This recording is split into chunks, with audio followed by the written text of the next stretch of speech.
समझ गया कि कोई चोर आता है रात्रि में और आकर के चोरी कर जाता है। हाथ में लकुटी लेके बैठूंगा, जैसे ही मिलेगा उसकी खूब जोर से धुनाई करूंगा। देख लिया इसने, जैसे ही लाठी लेकर के पीछे दौड़ा, लकुटी लेकर, रुक जा चोर चोर चोर। तिरुपति बालाजी के दर्शन किए, चित्र में भी जिन्होंने किए हों, उनकी ठोड़ी पर यहां एक श्वेत श्वेत एक कपूर मिश्रित एक औषधि लगाई जाती है। क्यों? कहते हैं तिरुपति ऊपर, तिरुमला जो है वो पहाड़ पर है, नीचे तिरुपति है। और तिरुपति में एक वैष्णव अपनी गौशाला में गायों का दूध निकाल के नित्य लेके जाते थे। पैदल चढ़ के इतने भारी दूध के उन पात्रों को कंधे पर लाद के ऊपर लेके जाते और श्री वेंकटेश भगवान को दूध का भोग, जो भी सामग्री बनती, या घी भी निकलना हो, छाछ बननी हो, मक्खन निकलना हो, सब उसी दूध से होता था। इतनी संख्या में दूध लेकर के नीचे से जाते। ठाकुर जी ने उनसे एक बार प्रकट होकर के कहा, देखो हमें तुम्हारी गैयाओं का निकला हुआ दूध बहुत प्रिय लगता है, पर तुम इतनी मेहनत करके ऊपर आते हो, ये मुझसे देखा नहीं जाता। तो बोले क्या करूं? बोले तुम मत आया करो, अब मत आया करो, हम अपनी व्यवस्था ऊपर कर लेंगे। हम वेंकटाधिपति हैं, लक्ष्मीपति हैं, कहीं ना कहीं से हमारी व्यवस्था हो जाएगी, आप ऊपर मत आया करो। तो वो जो ग्वारिया थे ना, उनके नेत्र सजल हो गए। बोले अच्छा, तो मतलब अब मेरी जगह किसी और को बैठाने वाले हो, मुझको परिवर्तित कर रहे हो, सेवक बदल रहे हो। वही बात वो ग्वारिया कहने लगा वेंकटेश भगवान से कि नाथ, आपको मुझसे अच्छा कोई सेवक मिल गया है क्या, जो मेरी से? नहीं नहीं नहीं, ऐसी कोई बात नहीं है, बस तुम अब वयोवृद्ध हो गए हो, इतनी ऊपर चढ़ के आते हो, इसलिए हम कह रहे हैं कि तुम मत आया करो। उस सेवक ने कहा, बोले आप चाहे जितना मना करो, मैं तो आऊंगा। नित्य जाने लगे। ठाकुर जी बोले ऐसे नहीं मानेगो, मुंह को कुछ और करना पड़ेगा। रात्रि में ठाकुर जी एक ग्वारिया का रूप बनाते, ऊंची धोती पहन करके, सिर पे स्वाफा बांध के और अपना मुंह ऐसे ढक करके ठाकुर जी ग्वारिया बन के जाते। और जैसे ही वो ग्वारिया जिसकी गौशाला थी वो सो जाता, ठाकुर जी जाते और सब गैयाओं को खड़ा करके थन में मुख लगा करके सबका दूध पियाते। दूसरे दिन उसने सुबह जैसे ही दूध निकाला तो एक गैया का भी दूध नहीं मिला। चिंतित हो गया, इतनी सारी गैया मेरी, इनका दूध गया कहां? ठाकुर जी आके पी जाते रात में, और ठाकुर जी स्वयं आते, आकर के गैयाओं का स्पर्श करते तो गैया इतनी मंत्रमुग्ध हो जाती कि कुछ ना रम्माती ना चिल्लाती, कुछ नहीं कहती, ठाकुर जी को दूध पीने देती। सबको दूध पी के ठाकुर जी चले जाते। एक दिन निकला, 2 दिन निकले, 3 दिन निकल गए, दूध मिल ही नहीं रहा है। वो ग्वारिया सोचने लगा, मेरी गैया चरने जाती हैं, खूब प्रेम से चारा चरती हैं, पर दूध क्यों नहीं हो रहा है? और एकाध को नहीं हो, समझ में आती बात, एक गैया की भी दूध नहीं है। समझ गया कि कोई चोर आता है रात्रि में और आकर के चोरी कर जाता है। आज रात में सोने का बहाना बनाऊंगा, हाथ में लकुटी लेके बैठूंगा, जैसे ही मिलेगा उसकी खूब जोर से धुनाई करूंगा।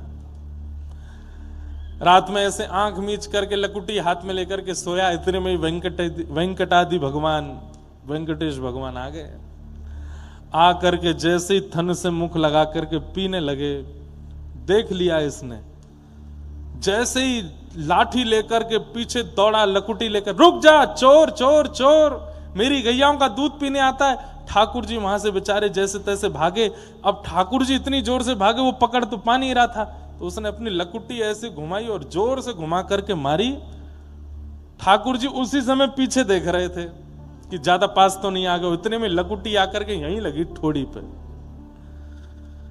ठाकुर जी जैसे तैसे वहां से भाग करके ऊपर जाकर के खड़े हो गए तिरुपति भगवान।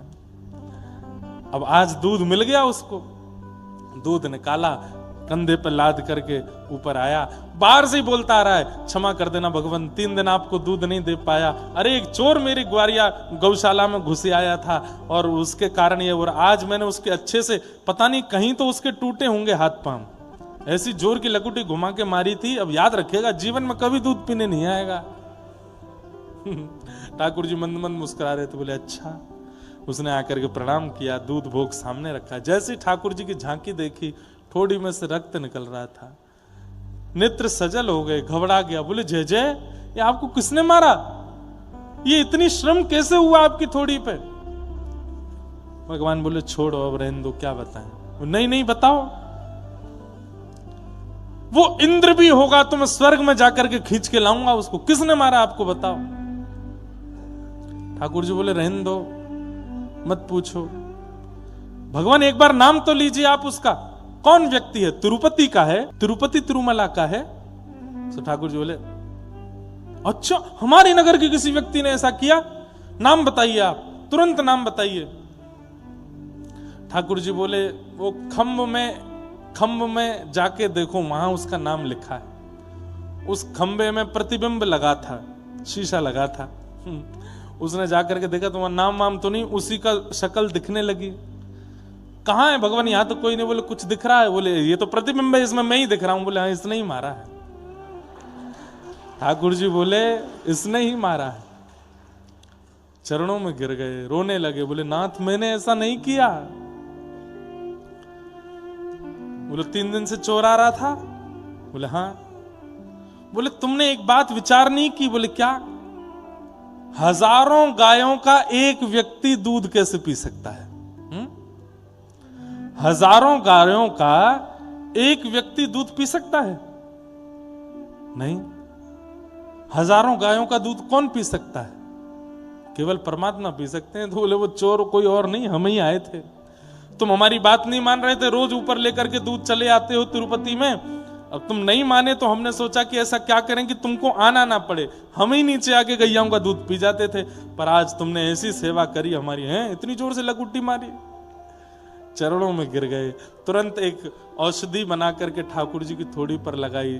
प्रभु मेरे प्राण ले लीजिए, मेरे हाथ पैर कटवा दीजिए, मैं अब जीना नहीं चाहता, मैंने अपने नाथ को कष्ट दिया। ठाकुर जी बोले नहीं, अब तुम्हारी याद में जब तक पृथ्वी पर मेरा ये धाम तिरुपति विराजमान है, मैं नित्य इस औषधि को यहां लगाऊंगा ताकि तुम्हारी याद रहे। कुछ मांग लो, मैं तुमसे बहुत प्रसन्न। तब उस भक्त ने क्या मांगा कि नाथ, सेवा करना मेरा अधिकार है, वो अधिकार मुझसे छीनिए मत। नित्य दूध निकालना, पात्र में रखना, चढ़ करके अब लाद के ऊपर लाना, आपको लगता है कि मुझे बहुत श्रम होता है, पर मुझे श्रम नहीं होता है। वो मेरा सौभाग्य है, मेरा अधिकार है। मैं कुछ नहीं जानता, केवल कम से कम एक गुण मेरे पास है, दूध निकाल के आपकी सेवा में लाना, वो मुझसे मत छीनिए नाथ, और मुझे कुछ नहीं चाहिए। ये अधिकार मुझसे मत छीनिए, ये मेरा अधिकार है, मुझे दे दीजिए।